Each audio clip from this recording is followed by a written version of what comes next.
बिस्मिल्लाहिर्रहमानिर्रहीम। अस्सलामु अलैकुम वरहमतुल्लाहि वबरकातुहू। आइए नाज़रीन, मैं मोहम्मद परवेज़ आलम सल्लमहु, मुझे उम्मीद है कि आप हजरात खैरियत से होंगे। मैंने एक वीडियो 11 अप्रैल 2020 और दूसरा वीडियो 14 अप्रैल 2020 को अपलोड किया था। अगर आपने अभी तक उस वीडियो को नहीं देखा है कि मैंने उसमें क्या बातें कही हैं, अगर आप उस वीडियो को देखना चाहते हैं तो कासमी नात studio YouTube channel, Facebook page से आप उस वीडियो को देख सकते हैं। आइए नाजरीन, अब मैं हाजिर हुआ हूं आपके सामने कुछ खास बातों के साथ। मुझे उम्मीद है कि आप लोग मेरी बातों को ध्यान से सुनेंगे। वो खास बातें क्या हैं? वो खास बातें ये हैं कि लॉकडाउन क्या है और लॉकडाउन का मतलब क्या है।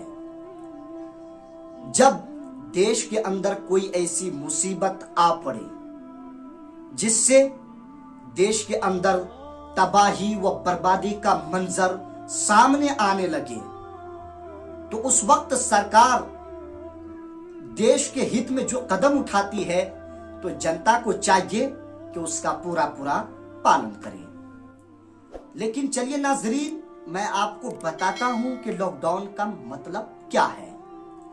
लॉकडाउन का मतलब ये नहीं कि जो लोग जहां पर फंसे हुए हैं उनको वहीं पर बेयारो मददगार छोड़ दिया जाए जिसका कोई पुरसाने हाल न हो, और उन गरीब और मजदूर लोगों को भूख से तड़पा तड़पा कर मार दिया जाए और उनकी जरूरतों को सरकार पूरी करने में निकम्मी साबित हो, जिस तरह केंद्रीय सरकार और राज्य सरकार कर रही है। मैंने एक वीडियो देखा कि एक बच्ची को सांप ने काट लिया है। जब उसके घर वाले उस बच्ची की जान बचाने के लिए हॉस्पिटल जाते हैं तो उनको हॉस्पिटल जाने नहीं दिया जाता है, तो आखिरकार उस बच्ची की मौत रास्ते में हो जाती है। बताइए, उस बच्ची की मौत का जिम्मेदार कौन है? उस बच्ची की मौत का जिम्मेदार केंद्रीय सरकार और राज्य सरकार है। लॉकडाउन का यह मतलब नहीं कि किसी व्यक्ति की जान जोखिम में डाली जाए, बल्कि लॉकडाउन का मतलब यह है कि लॉकडाउन का पालन करते हुए इंसानी जरूरतों को भी पूरा किया जाए। यही लॉकडाउन का मतलब है। आगे नाजरीन, अब मैं बात करता हूं उन गरीब और मजदूर लोगों की जो भूख से तड़प तड़प कर दम तोड़ रहे हैं और वो सरकार को मदद के लिए पुकार रहे हैं, लेकिन सरकार उनकी मदद करने को तैयार नहीं है। क्या इस हालत में वो गरीब और मजदूर लोग इस लॉकडाउन का पालन करेगा या नहीं? मेरा तो यही ख्याल है कि पालन नहीं करेगा।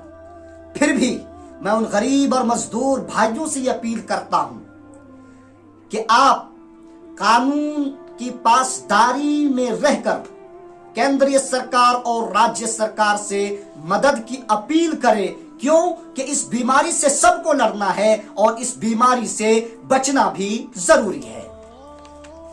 अब मैं खुद केंद्रीय सरकार और राज्य सरकार से सवाल करता हूं कि लॉकडाउन का यही मतलब है कि गरीब और मजदूर लोगों को भूख की शिद्दत की वजह से वो खुदकुशी करने और मासूम बच्चों को नदियों में फेंकने पर मजबूर हो जाएं? क्या लॉकडाउन का यही मतलब है कि इंसानी जरूरतों को पूरा न किया जाए? जिस गरीब और मजदूर ने वोट डालकर आपको सरकार में बिठाया है और उन गरीब और मजदूर लोगों को भूख की शिद्दत से तड़पा तड़पा कर मारा जाए और सरकार तमाशाई बनी देखती रहे। इसलिए मैं फिर केंद्रीय सरकार को यह मैसेज और पैगाम देना चाहता हूं